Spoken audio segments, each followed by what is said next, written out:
say, you took a friend on the Mwaba. Yamisha Munina. So, what am I come super? My question, money and more cry. And I catch her, say, Ashanti region for almost more when I say, I was semi baby. Because many more penny Dr. Che, many bay juma, your bay sure say, near Dama Kuma Sina, your bay. If you say, near and most movement near, when Pesa Mobato say, because every out here could you, dear, every our own tears and nature so disabled. Munyi sad and free margin. Persons with disabilities, more ability, you can do it. With God, all things are possible. The person who said, about where by NPP, more or Makumasu. No more sure said, everything going on, you be inclusive. So basically, no, this whole government, inclusivity, no, persons with disability, more, it's not all about ability people. It's better Montia says, Bibia Ecosono, Muomo, Eti, Niaba, Yapamacho, 7 December, Monkai said, about one ebano, Muvot here, because if he says someone for 12 banana, police is never no, yent me, it's Yapamacho, most sorry, and a power, and what thrown me, so to me, inquire. My answer, the bet me, I had the abani for no, so called no got to abano. Smoka said, oh, qua, Frewunia, Frobia, or Nimsa was so to abano. So in more before then, was all shall I be again, but soon I won't mean qua. Mamma Penny in him, and peace for harmony or Moncasani, I shall send you bet me, I have one more, who bet me, I got to abano. But Pessa wants a bench now, mamma. Momo da makumasu. And Kasa can American. Yes, the action speaks louder than words. And mommy opportunity no. Na monshani amesumeti na ye abuamu. If he said, Dr. Mahmoud Bam, enemy could omo principles with integrity. So omo can be here omo beye. And omo yire no so yes you better wait. Na ye say, no abani pekweli. Let's see our buying that says our persons with disabilities, no. The country flourishes, it grows.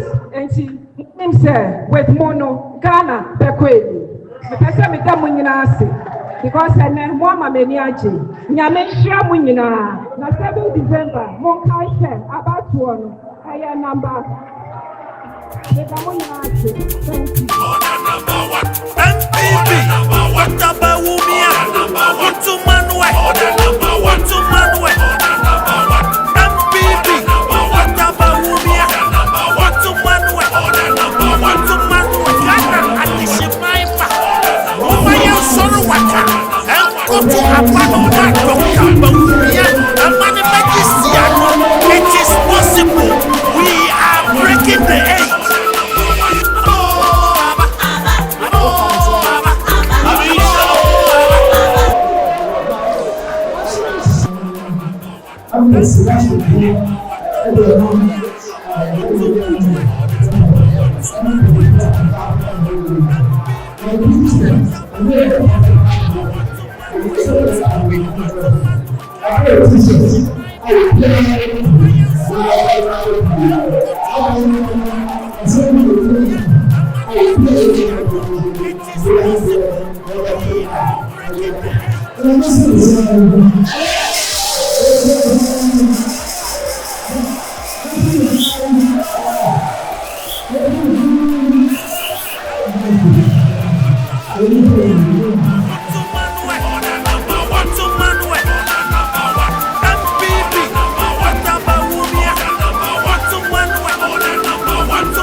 It is possible.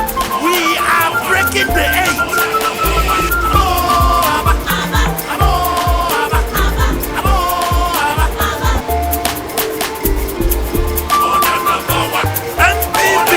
What about Wumia?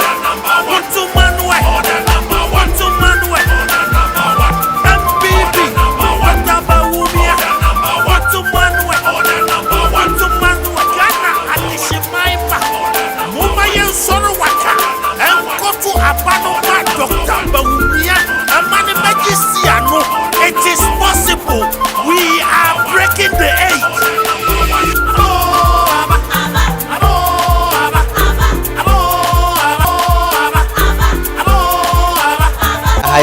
Opemsuo radio, Opemsuo TV, Mama Kwaba. Na ene da Dr. NAPO ne yere ebishia physically challenged for na odi adesrede etu omonim se 7 December omonto abano enfama NPP Dr. Mahmoud Bawumia na omonto abano so ma PC parliamentary candidate for nyina se de be NPP be san retain aba ana so be retain seat no na omotimi afa konwa na tena so na omotimi ama disability for mo adie ensem bebre na omode agu akwan mu se ana se nyoma bebre na omode agu akwan mu a omode ba na omode aba beboa omo ebi ti se omo ba disability for no nyina no ebekọ school second tertiary university ni teacher training ni nursing training no omo nyina bekọ ni free eno enene omo boja ewo Kwadaso Methodist retreat center hasia omo ebe samnyina ebe tu na yewo empanfo ni bi wa ha physically challenged bi ni ebi so ebe kasa wa ha sei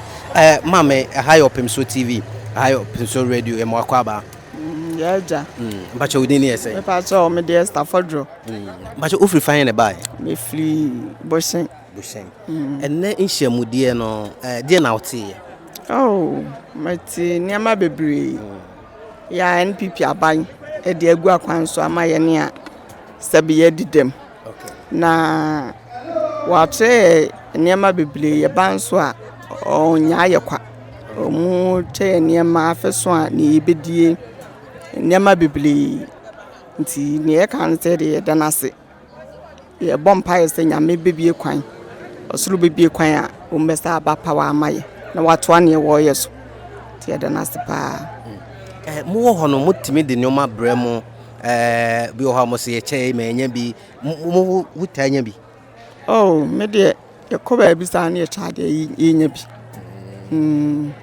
mai bi okay na o hwe enyoma ye policies ana se enyoma Dr. Mahmoud Bawumia ade gu akwan mu se sabi oba o de beboa mo didem no mo hwe ye no mo de mo ni hwe mu na ebeboa mo ebeboa ye pam ebiti se de oh eboa ye saying niama ode agu akwan so de boy saying maybe to be anka minister am de be hwe me ba school nso free education me ba kobi me banko bi kra me nua ba bi kobi e dan ya nyina eboa me busu ani kobi nti eye nyina eboa ye pa ti danase okay ya hwe policies aban anase Dr. Mahmoud Bawumia ode agu akwan mu se physically challenged for ode ebeboa mo se onya akwanya na so ba bi di akwanya na mo gidi se mo so ne policies ni mo na mo so mu a dia disia de bi mo so na mo so de kan ho ade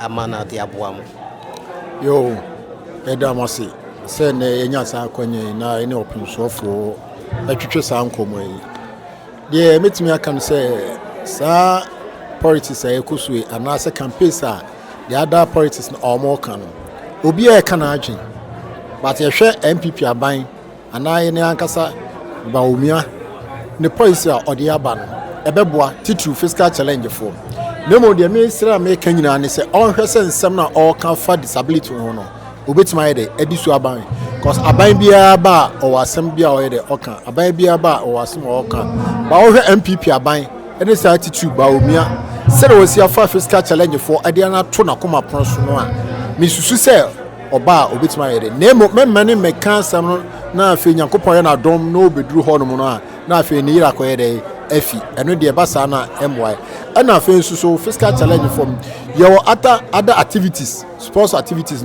events ni nyina ye obi wom eno nso oba onto na ni nye de ensure because de bia da no more the new blaster and I say a good person for games no kwa but you so fiscal challenge the timi nya kwanya na yetimi ko program bisa na won timi hu say ta timi gigi medals ye ne ta track and field no what that means hwa medals bebre na won timi de dey etimi de ba Ghana ni nyina so hye Ghana enimonyam etimi de memom de se Nyankopon ye na dom na oba ne ne oma pa wodi agu akwam titru so say obema disable for na co free education no na pepeso na beko at vast ni nyina no eno ya de ego me to esi ya me fiscal challenge first na me nye fiscal challenge because na me nine kwa na me nsa nka ho me nsa ba we ka ho eso me be ko secondary school so far me nya adwuma senye wono na waba se free education omo aban mu anka be se na metima hwe me ba secondary school nti che se eye nneoma papa omo de agu na kwa na emom omo meso kwa mu na omo njai ye stress omo betima aye saade no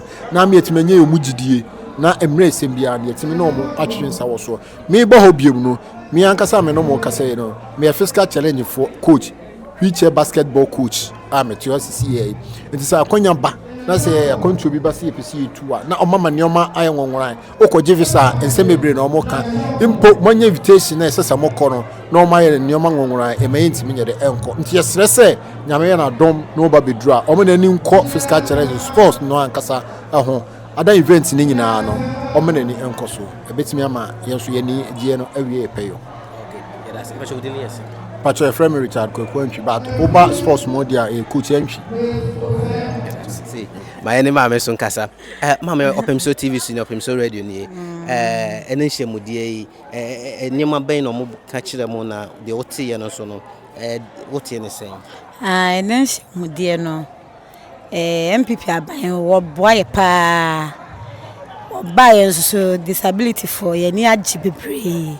MPP aban ya aban a Obama disabled force na me de me meka no say o ma hye se nyame ya adom na yetimi toa so ye disabled ni bia so kote ni college bia wo betimi akoni free yeso ye wogidie wo MPP aban mu se o betimi ayya ma na broso ti yesre obi a se omonto ema Dr. Mamadu Bawumia o ye number 1 na wo mo metoa wo mo nwuma pa no eso efise wo dwene disabled for ehu pa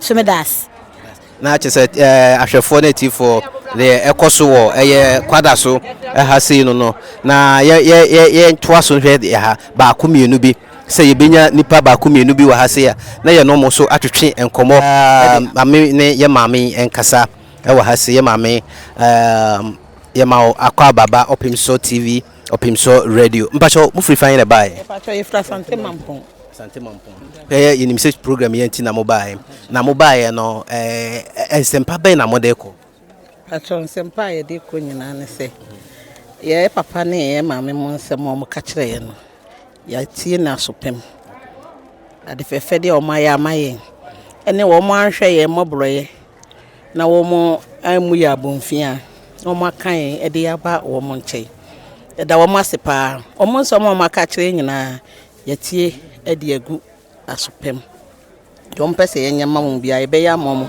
yenim sa ye nso ya de srede ede ato wo mo animu no wo mo nso se wo munya bedi aban no mu a wo mo mu ya bonfia ombe ye bisade nyina de amaye eda wo masepa nyame nhira wo bia ye gise monya abrehye se aban nya ba power nkwan de a de o maka ne de mosom de ato mo nim nyina no ombe ya mam ne pachon aba no se yeto no mienu kura yebeto no mienu don ba kire se yenya no bia nso ebe ye de ama wo se de o mo agye ye no mo amu ya bu mfi o mo hu se de yetie bia ye ka nipa ho no ye nso e de kokoro motiwe no ebe ma wo mo ye da wo masepa nyame nhira wo mo Pacho mi di geneto usu ami fra Sante Mampong. Pacho. Yedase. Na chese Asante Mampong for no kuntunchifo omo amane ebo no na chese atifo de ekoso ene ewo retreat center Kwadaso Methodist no eno ene ye di esie midin e de Kwame Owusu echan edamase.